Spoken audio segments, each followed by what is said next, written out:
নমস্কার বন্ধুরা, সুস্মিতার আরও একটা নতুন ব্লগে সবাইকে অনেক অনেক অনেক স্বাগত। সকাল সকাল ছাদে এসে উপস্থিত হয়েছি।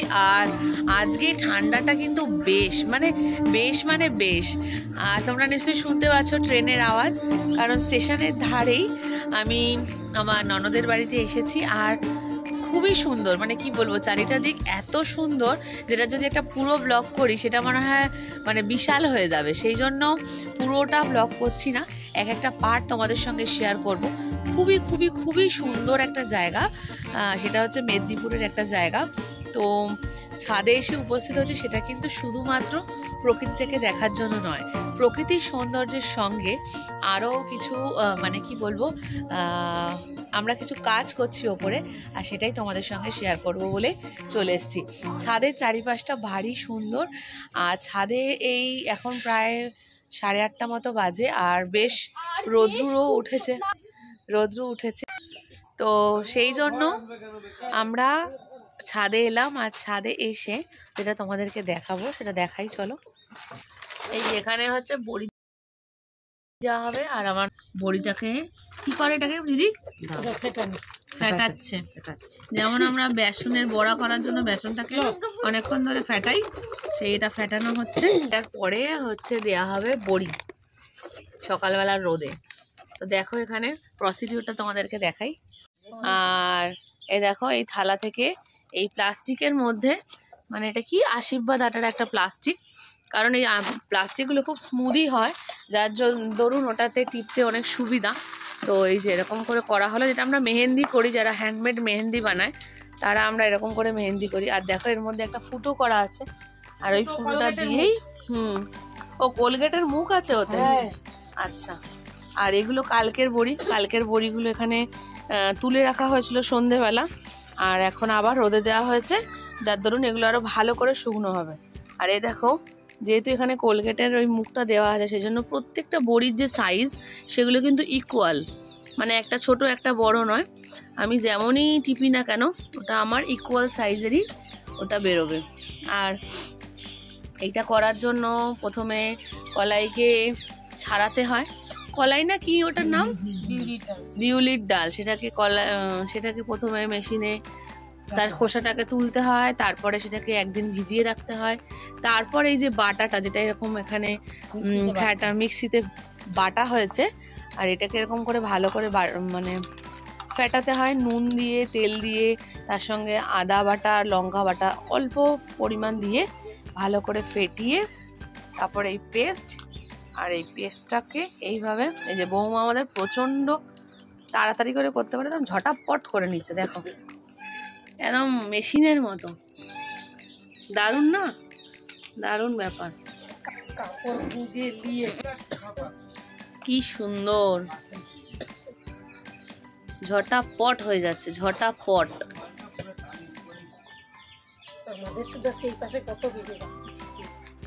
দেখো সংসারে যা আছে সব আমার, বুঝেছ। এখানে আমাদের আবারও প্লাস্টিকের যে বড়ির ওটা শেষ হয়ে গেছে, সেই জন্য আবারও ওই মিক্সির বাটাটা নিয়ে আবার ফেটানো শুরু হয়েছে। আর যেটা গয়না বড়ি হয় তার কিন্তু আবার ফেটানোটা অনেক বেশি, বলো তো, আবার ফেটানো চলছে। আর ফেটিয়ে রাখলেও কিন্তু অনেকক্ষণ বড়ি ভালোভাবে হতে চায় না, মানে ফেটানোর সঙ্গে সঙ্গেই কিন্তু বড়িটা দিয়ে দিতে হয়, মানে বেটে তারপরে যে ফেটিয়ে আমি রেখে দেবো ওটা হবে না। বাটাটা হতে পারে, কিন্তু ফেটিয়ে সঙ্গে সঙ্গেই দিতে হয়, তাহলেই কিন্তু বড়িটা হালকা হবে, ফুলবে। আর মানে দেখো তোমরা কত সুন্দর একটা নিপুণতা আসছে, এই ফেটানোটার উপরেই কিন্তু টোটালটা ডিপেন্ড করছে যে কত ভালো ফেটানো হয়েছে। এখানে আমি শুনলাম যে এই ফেটানোটা আবার অনেকে করতে পারে না, সেই জন্য কিন্তু যারা খুব ভালো ফেটাতে পারে তাদেরকে কিন্তু নিয়ে আসা হয়, যে তোমরা আসো ফেটিয়ে দিয়ে যাও। মানে এক একটা বাড়িতে এক একজন খুব দক্ষ হয় সেই কাজে, তো সেরকমটা করে আর কি। যে আর গ্রামের দিকে তো জানেন বন্ধুরা, মানে একে অন্যকে এতটা হেল্প করে। ধরুন কেউ, এই যে আমার বৌমা খুব ভালো বড়িটা দিতে পারে, তো ওকে অনেকেই এরকম মানে ডালটা বেটে মিক্সিতে দিয়ে গেল যে বৌমা আমার বড়িটা একটু দিয়ে দিও। এবার হয়তো কেউ গয়না বড়িটা ভালো দিতে পারে, তো তাকে বললো গয়না বড়িটা দিয়ে দিও। কোনো বাড়িতে হয়তো খুব ভালো ফেটাতে পারে। তো এরকম মিলিয়ে মিশিয়ে এই পাঁশকুড়ার এই গ্রামগুলোতে মানে বড়ি দেওয়া হয়, মানে কেউ 22 কিলো 30 কিলো ডালেরও বড়ি দেয় এবং সেটা সারা বছর ধরে ইউজ হয়, কোনোভাবেই খারাপ হয় না। তার টেকনিক কিন্তু একটা আছে, সেটা শুনতে কিন্তু ভিডিওটা তোমরা দেখতে থাকো।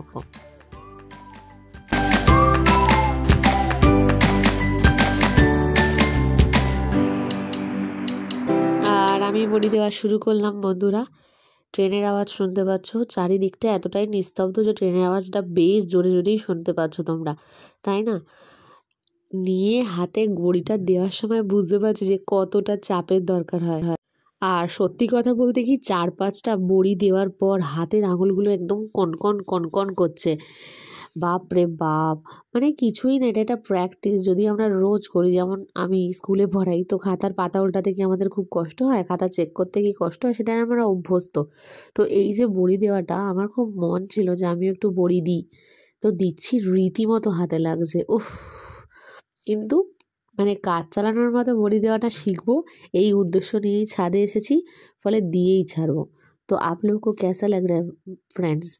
जो लोग नॉन बंगालीज लोग हैं वो लोग भी ऐसे ही अपने गांव में, बिहार, झारखंड और मध्य प्रदेश, उसमें भी आप लोग भी हम सुने हैं कि गांव में बहुत सारा स्पाइसी मसाला डाल के बड़ी बनाते हैं। तो आप लोग कमेंट सेक्शन में बताइए आप लोग कैसा बड़ी बनाते हैं, वो बड़ी का नाम क्या है, कैसा बनाते हैं। ये तो एक प्रोसीड्योर है, ये तो बताना मुमकिन नहीं है, लेकिन आपको कौन सा बड़ी खाने में बहुत अच्छा लगता है? आपका मम्मी का बना हुआ, आपका भाभी का बनाया हुआ, आपका बहन का बनाया हुआ, या फिर आपका वाइफ का बना हुआ, या फिर आप कोई जगह घूमने गए थे वहाँ का बड़ी खा के आपको बड़ा अच्छा लगा।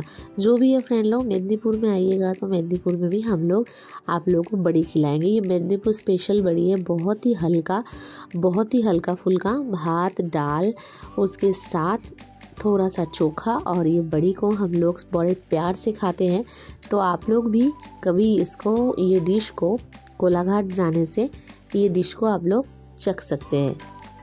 তো কথা বলতে বলতে বৌমার ডাইরেকশনে অনেকটাই আমার বড়ি দেওয়া হলো। আর বড়িগুলো দেখো বন্ধুরা আমি কতটা জায়গা নিয়ে দিয়েছি বলে বৌমা আবার বলছে যে মামি আমি বড়ি দিয়েছি, সেখানে আবার জায়গা রয়ে গেছে, সেই জন্য আবার বৌমা এখানে বলছে এগুলোকে আমাকে পূরণ করতে হবে, সেই জন্য আবার তার মাঝে মাঝে আবার বড়ি দিচ্ছিলাম। তখন ক্যামেরাটা ও ধরেছিল, আর এখানে দেখো আমি বেশি ফাঁকা করে বলেছি বলে ও আবার বড়ি প্লাস্টিকে কেন শেষ হয়ে গেছে, প্লাস্টিকে ভরা হলো, ধরবে না, তাহলে আবার এতে করে এই বড়ি দেওয়া হবে। যাক আবারও শেষ হয়ে গেছে, আর এখানে আবারও ফেটানো চলছে। ঘন্টা দুয়েকের আর কাজ, এই ফেটানোটা কিন্তু টোটালটাই আলাদা। এটা হচ্ছে গয়না বড়ির জন্য খাবো। গয়না বড়িতে আরেকটু বেশি ফেটাতে হয়, বেশি তেলের প্রয়োজন হয়, আর বেশি সময় ধরে ফেটাতে হয়। তো এখানে একটা আমাদের ঝুড়ি মতো ছিল, আর সেই ঝুড়িটার মধ্যে দেখো কি সুন্দর লক্ষ্মী পুজোর আলপনার মতো বড়িগুলো হয়ে গেছে, তাই না?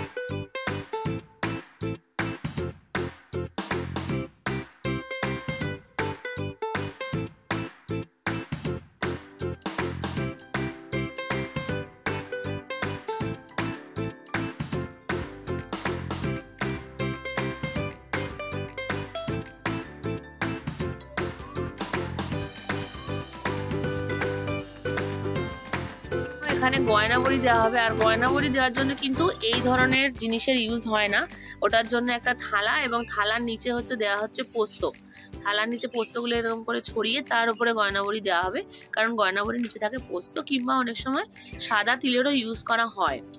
তো এটা এখন প্রিপারেশন চলছে। আর এই যে জিনিসটা বাটা হচ্ছে এটা কিন্তু স্পেসিফিক্যালি গয়না বড়ির জন্য, যেটা অন্যগুলো বাটা হচ্ছে সেগুলোর মতো নয়। তো দেখা যাক গয়না বড়িটা কেমন হয়, তোমরা আমার সঙ্গে দেখো। যে একটা চোঙ দেওয়া আছে আর প্লাস্টিকের মধ্যে ওটা নিয়েছে, এটার মধ্যে কি নিয়েছে, ওই বাটাটা কালা করে ফেলেছি।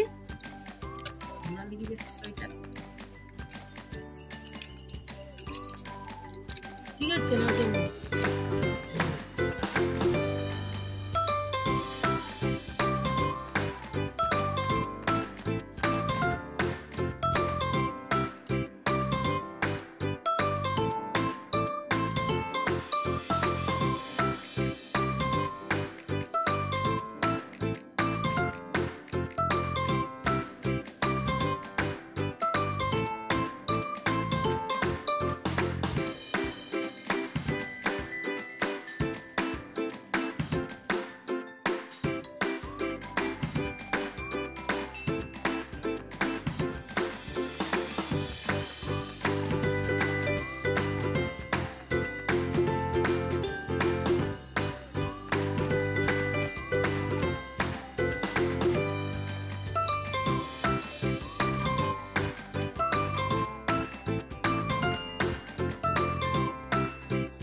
আর দেখতে দেখতে দেখো বন্ধুরা, বৌমা এত কুইকলি এক থালা একদম গয়না বড়ি বানিয়ে ফেলেছে। আমি তো পারবোই না, ওরে বাবা কি কঠিন, ওটাই যদি চাপতে এত কষ্ট হয়। ও আবার এক থালা বানিয়ে আবার আরেকটা থালায় গেল। আর ডিজাইনগুলোও ভারী সুন্দর। এই সমস্ত ডিজাইনগুলো প্র্যাকটিস করতে করতেই ফটাফট মাথায় চলে আসে, আর ওখান থেকেই কিন্তু দেওয়া। তো এখানে একটা ব্যাপার আছে, গয়না বড়ির যে ডিজাইনগুলো হবে সেগুলো কিন্তু বেস থাকতে হবে। তো ওরাও আমাকে তাই বললো, আর আমিও দেখো বসে পড়েছি গয়না বড়ি দিতে। আমি বলেছি আমিও দুটো দেবো।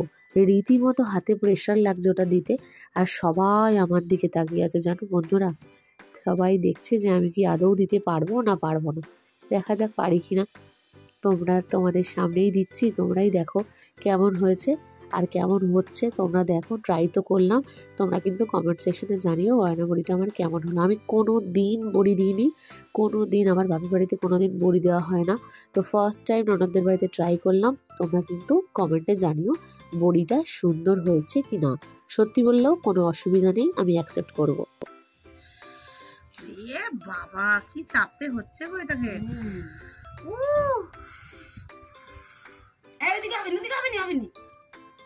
পেঁয়াজ ভুলে যাবে, পেঁয়াজ হচ্ছে হয়নি, সে উপর দিয়ে উঠে যাচ্ছে। সুন্দর হচ্ছে। আর তুমি দেখো, তুমি যদি সুন্দর না হয় তাহলে বলবে।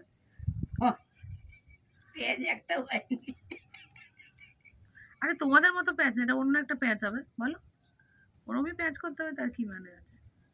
গয়নার দোকানদার যেমন সেরকম আলাদা আলাদা আলাদা রকম ডিজাইন।